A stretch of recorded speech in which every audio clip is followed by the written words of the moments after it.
Hola, ¿cómo les va? Bienvenidos a otro video. En el día de hoy vamos a hacer una breve reflexión acerca de la historia de la tabla periódica. Desde el momento en que se comenzaron a descubrir los elementos que forman la naturaleza, se intentó ordenarlos y clasificarlos para poder estudiar mejor sus propiedades. Pero ¿qué criterio debería utilizarse para hacer esta clasificación, teniendo en cuenta que hay elementos muy diversos en sus propiedades físicas y químicas?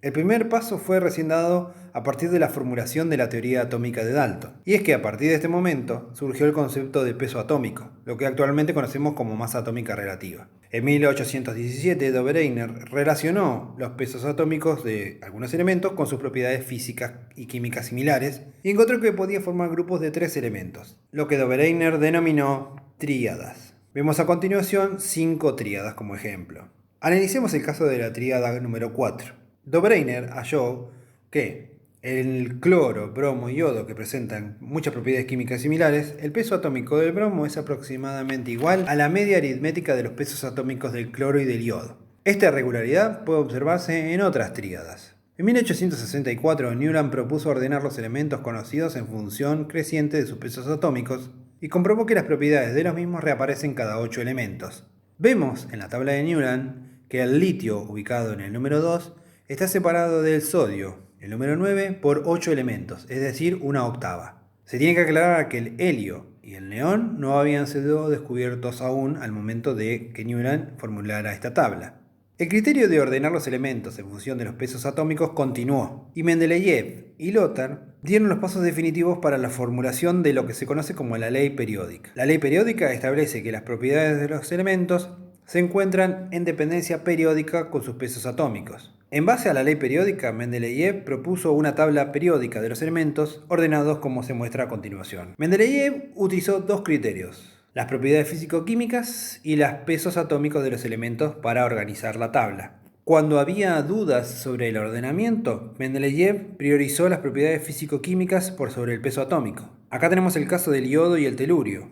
El peso atómico del yodo es de 127 y el peso atómico del telurio es 128. Para tener congruencia entre los elementos de la tabla periódica, Mendeleev invirtió el orden para que el yodo quedase en el grupo del cloro y el bromo y el telurio en el grupo del azufre y el selenio. Más aún, e interesante, fue el hecho de que para evitar incongruencias respecto de los pesos atómicos, Mendeleev dejó lugares o huecos en su tabla para ubicar en ellos elementos que aún no habían sido descubiertos, e incluso predijo con asombrosa exactitud muchas de las propiedades de los mismos.